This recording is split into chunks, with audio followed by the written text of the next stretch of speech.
कल का रह गया था कि रामायण के अध्याय को कांड, भागवत के अध्याय को स्कंध और महाभारत अध्याय को पर्व कहते हैं। इसके अलग अलग नाम क्यों और इसका अर्थ क्या है, ये कल प्रश्न था। समय के अभाव से उत्तर हम पूरा नहीं दे पाए।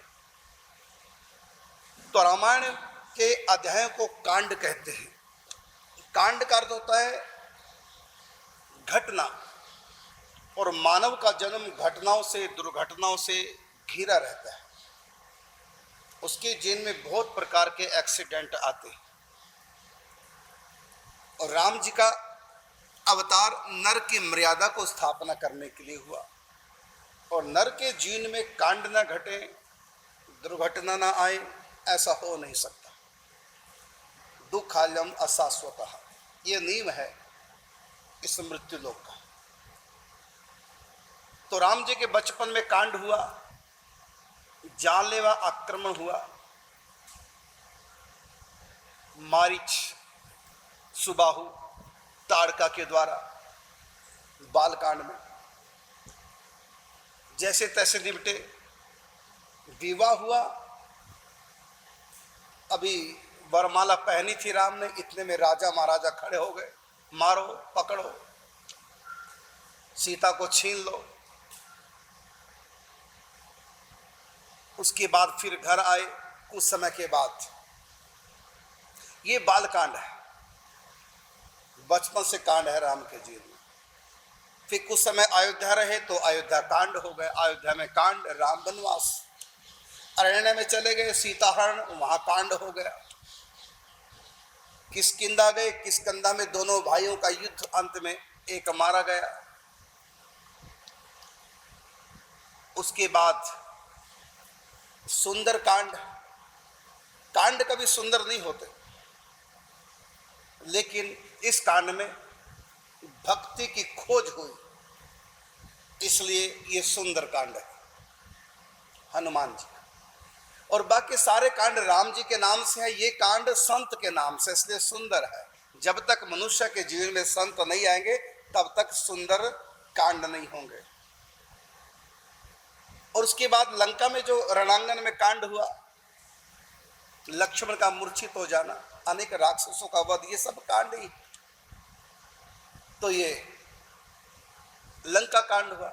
और इन सब का उत्तर जहां पर है वो उत्तर कांड है। और उत्तर का अर्थ एक पूर्वार्ध होता है, एक उत्तरार्ध होता है। रात तिलक के बाद का जो जीवन है उसको उत्तर रामायण कहते हैं, उत्तरकांड। और गोस्वामी तुलसीदास जी के यहाँ रामायण रामचरितमानस में सब प्रश्नों का उत्तर जहां है वह है उत्तरकांड। और भागवत जी में स्कंद है, 12 स्कंद हैं। स्कंद का मतलब कंधा होता है। जब किसी की मृत्यु हो तो 4 व्यक्ति कंधा देते हैं। मरने वालों को कंधा चाहिए होता है। और कंधे का एक अर्थ सहारा भी है, आश्रय। और परीक्षित को आश्रय चाहिए, और इस समय वो अनशन करके बैठे। तो मृत्यु जब होती है तो उस समय 4 व्यक्ति कंधों पे उठाते हैं, फिर 4 बदलते हैं, दूसरे 4 आते हैं, तीसरी बार फिर 4 बदलते हैं, अंत में शमशान घाट तक जाता है। तो 3 बार चारों व्यक्ति बदले, 4 3 बार है तो 12 स्कंद हो गए। तो भागवत जी में 12 स्कंद है। ये मरने वाले को कंधा देने वाले, सहारा देने वाले। तो ये राजा परीक्षित को कंधा दिया, सहारा दिया, इसलिए भागवत जी में स्कंद है। और महाभारत में पर्व है।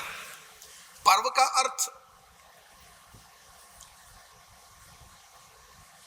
उत्सव भी होता है, त्योहार, उत्साह। और ये महाराज धर्मराज को केंद्र में रख करके महाभारत रची गई।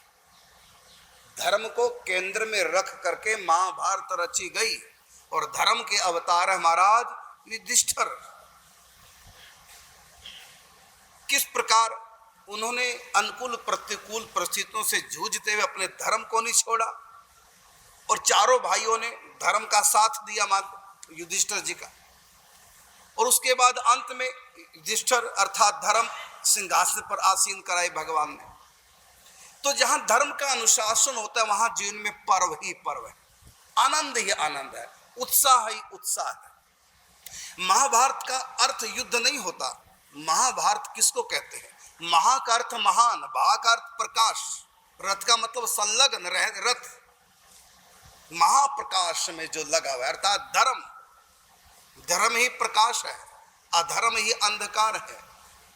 तो धर्मराज अंत में युधिष्ठिर गद्दी पर बैठते हैं, धर्म के अवतार हैं। तो धर्म के अनुकूल जो जीवन जीते हैं उनके जीवन में पर्व ही पर्व है। दुख की स्थिति में भी पर्व है, सुख की स्थिति में तो पर्व है ही। कहा ना कि सुख चाही धर्म न सुख चाही मूड न धर्म रता, मति थोरी कठोर न कोमलता। सुख चाही मूड, मूर्ख सुख चाहता है, लेकिन सुख का मूल क्या है? सुख चाही मूड न धर्म रता, अर्थात धर्म में रति नहीं, सुख चाहता है लेकिन धर्म में रति नहीं, अर्थात धर्म से ही सुख मिलेगा। आज हमारे जीवन में जो भी सुख है हमारे किसी न किसी कर्म का, शुभ कर्म का फल है, धर्म का फल है। तो धर्म का फल सुख, उत्साह, आनंद, पर्व, त्योहार, उत्सव। ये धर्म का स्वरूप क्या है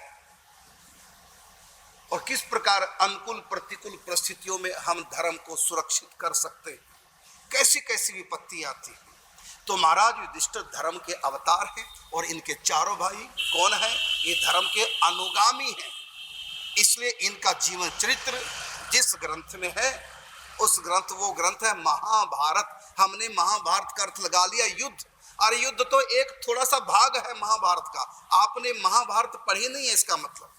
महाभारत का अर्थ युद्ध नहीं है। महाभारत ग्रंथ में कुछ अंश में युद्ध का वर्णन है, जैसे रामायण का नाम लंका कांड नहीं है, उसका एक अध्याय है।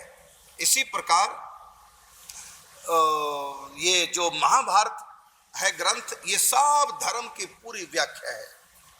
इसलिए प्रत्येक धार्मिक व्यक्ति को महाभारत ग्रंथ पढ़ना चाहिए। तो भक्तों के जीवन में धर्म और धर्म के अनुगामी चारों भाई द्रौपदी सब, और इन्हीं का ये पावन जीवन चरित्र है। और जहाँ पर धर्म है वहाँ पर भगवान है, सुख है, आनंद है, इसलिए वो पर्व है।